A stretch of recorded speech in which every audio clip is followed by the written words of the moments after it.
Hi, in this video we will turn the tests of a database access function into a single data-driven test. We will use PyTest's parameterize annotation, so we need to import PyTest.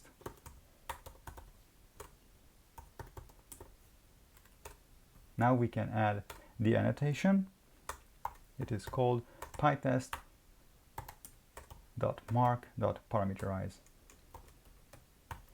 Parameterize gets two parameters, the list of parameter names and the list of the values those parameters will take.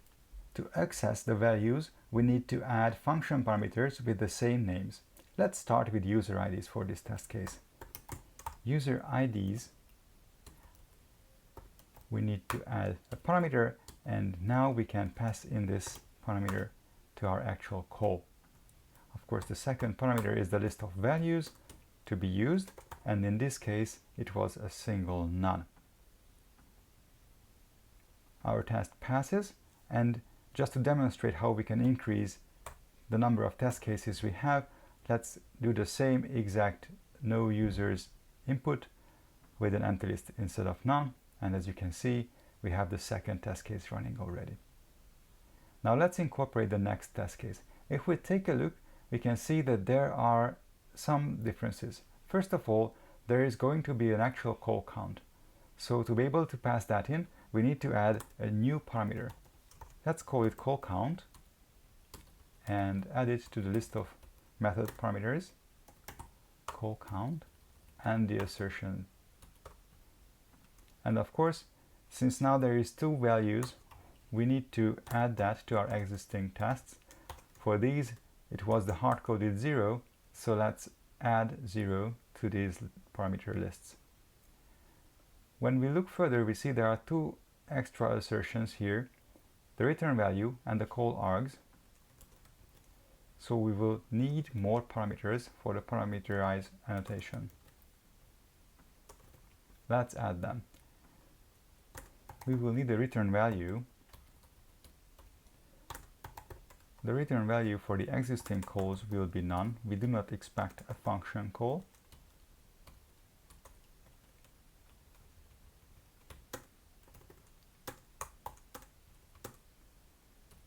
And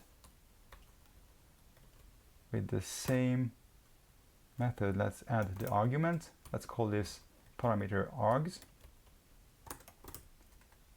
And that is going to be the asserted value for the call args. Now let's extend our existing test cases with this parameter. And we are ready to check if our tests still work. And they do.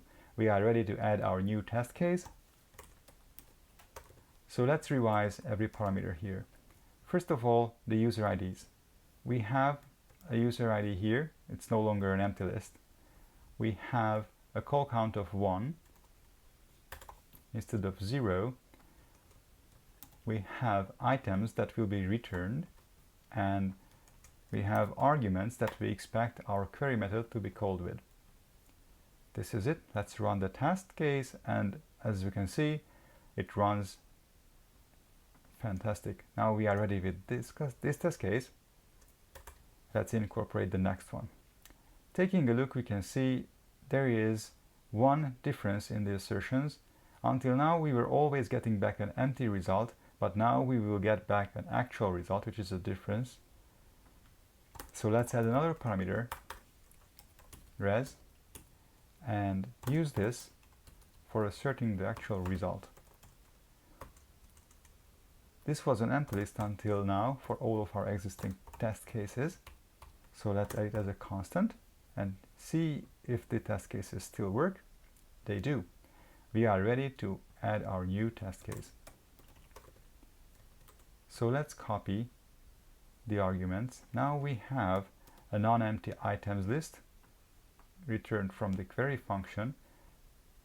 The call arguments are the same, but we do have a result which is a non-empty list. So we need to copy that as well. And we are ready to run our new test case with the existing ones, and everything works as expected. Good. This test case is also ready. Now let's do the last one. The last one is a little bit different because we have multiple calls for query and multiple return values. We have to assert the return values and the different call arguments too, and this is done with different functions. So first we need to retrofit our existing test cases to support this more complex structure. We cannot use return value, but we need to use side effect. That means that we cannot just return none, we need to return a list with return values, but it's really just turning the existing parameter values into lists. And we do the same thing for call args. We need to compare it now to a list of arguments, and so that means that we turn our existing argument lists into a list as well, like this. And now we are ready to run our existing test cases and see that they work. Good. This slide is actually getting a little bit long, so let's break it up into shorter ones so that it becomes more readable. And now we are ready to add our final test case.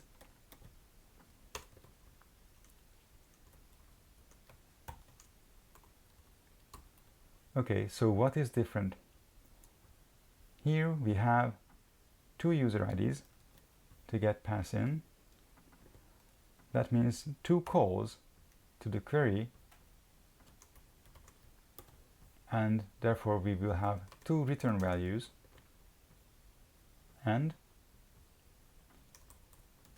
also two argument lists for the calls to assert, and finally we will have two final results from our getUsers method. And this is it. We are ready to check if it works, and it does. This is it. We are ready to remove this function too.